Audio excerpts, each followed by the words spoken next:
Ito yung sinasabi ko, ibon na bakal. Ayan. Ito yung ano guys, ito yung boundary ng Davao tsaka Bukidnon. Barangay Paganihan. Ano? Sino pinakagwapo sa inyo, Dol? Ako, Ikaw syempre. pinagagwapo. Oo, siya yung pinakagwapo ha. Pero kung magkatalikod, pero kung magharap, ako yung pinagapangit. Really, oy? Pantay ra pantay. Nga lamang nag-isa ka, isang ligo. Sabi nga ni Sir Paul, maaga ka lang po yan ay nabulok. So yun po guys, stop po muna natin. So just a heads up lamang po in this video is magko-throwback po tayo. Ito po yung vlog namin ni PB Team Nonoy way back 2023 po yata ito. Ito po yung time na nagsusurvey nga po kami, naghahanap kami ng matutulungan. And then nakarating nga po kami doon sa by ibon na bakal nga daw sabi ni PB Team Nonoy. Doon sa boundary po ng Davao tsaka Bukidnon. Pasensya na po, hinihingal ako. So yun nga po, gusto ko lamang po itong balikan kasi nakakamiss din po na makasama nga po itong si Idol kasi talagang napakasaya pong kasama ni PB Team Nonoy guys. Kung sa mga hindi po nakakaalam, dati po kami magkasama, ako po yung naging cameraman po niya dati sa vlog po niya, solo vlog niya. Tapos ngayon po, hanggang ngayon po is magkaibigan pa rin naman po kami, ako po yung nag-edit ng mga vlogs po niya. So gusto ko lamang po itong balikan guys kasi nakakamiss lamang po ito. At alam ko na sobra po kayong matutuwa or matatawa po dito sa vlog na ito sa mga hindi pa po nakapanood. So ito po, ipagpatuloy po natin ang panonood.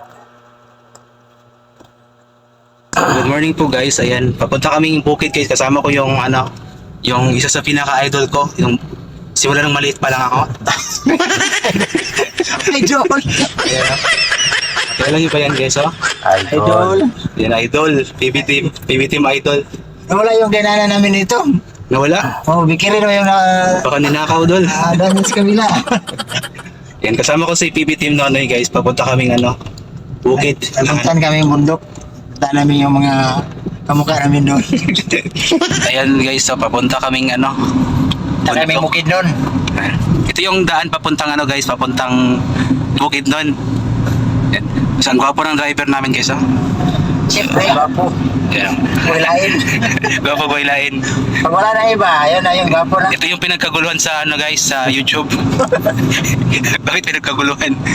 Yan. Maghahanap kami ng mabibigyan namin ng tulong. Yan, Kibali survey po namin yun guys. Doon po yan banda, Davao Bukidnon Highway, super highway. Davao Bukidnon National Highway po yan.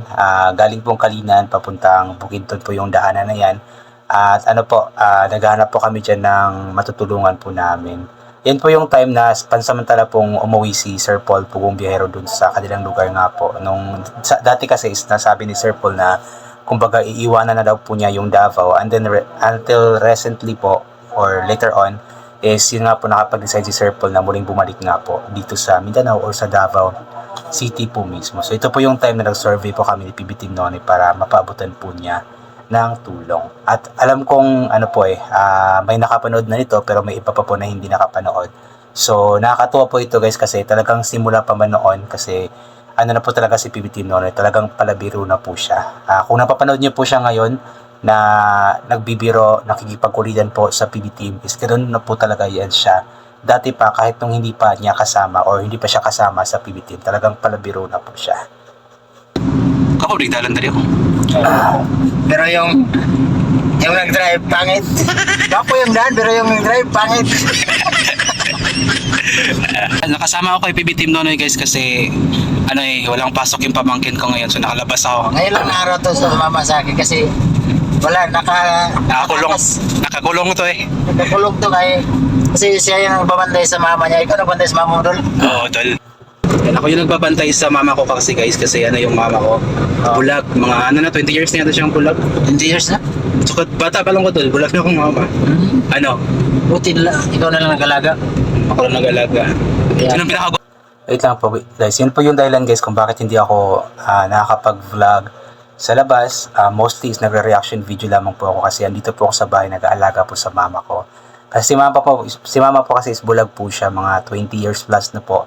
So 22 or 23 years na po siyang bulag. So since bata pa po ako, mga nasa 11 or 12 pa po ako, isa ko na po yung nag-aalaga sa kanya since nabulag po siya. Kaya hindi po ako madalas nakakalabas ng bahay. Kung nakakalabas man po ako is hapon na or gabi na ganoon kapag umuwi na po yung pamangkin ko tsaka yung ate ko. Pero buong araw po is kami lamang po dito ni mama sa bahay. But ngayon since may pamangkin po ako na baby, so tatlo po kami dito, ako yung nag-aalaga naman sa pamangkin ko.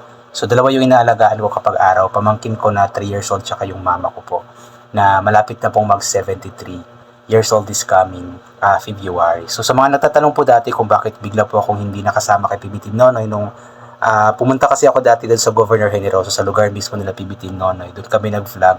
And then pagkatapos nun, kalaunan is umuwi po ako sa amin kasi nga po napakalayo po talaga. And nang kila PBT Nonoy, tapos that time is wala na po mag-aalaga kay mama ko. That time is ano po yun, bakasyon, so may mag-aalaga pa, may kasama pa si mama. But then nung nagbalik na po ang pasukan, so kailangan ko na ding umuwi sa amin. At yun nga po, kaya bigla po akong hindi na nakasama kay PBT Nonoy. But then hanggang ngayon is kumbaga magka-partner pa din kami hanggang ngayon. Ako po yung nagmamanage po ng kanyang mga videos, nag-edit po, nag-upload po nito sa kanyang YouTube channel. Pa sa inyo, Dol? Ako, Ikaw syempre. pinagagwapo. Siya yung pinakagwapo ha. Pero kung magkatalikod, pero kung magkarap, ako yung pinagapangit. Dili oy. Pantay ra pantay. Nga lamang nag-isa ka isang ligo. Sabi nga ni Sir Paul, maaga ka lang po yan ay nabulok. Magang na bulok. Maagang nabulok. Ito, ang ganda ng daan dito guys oh. Ipa-check up sana ako sa doktor, Dol ba? Oo. Sabi kasi ng doktor na hindi man yung mata mo yung sira. Mukha. Balik lang ako. Balik. Kasi yung mata ko. Sabi ko, pa-check up ko bukas. Sabi ng doktor na kilala ko kasi, huwag mo ipa-check up, Noy. Hindi na kaya.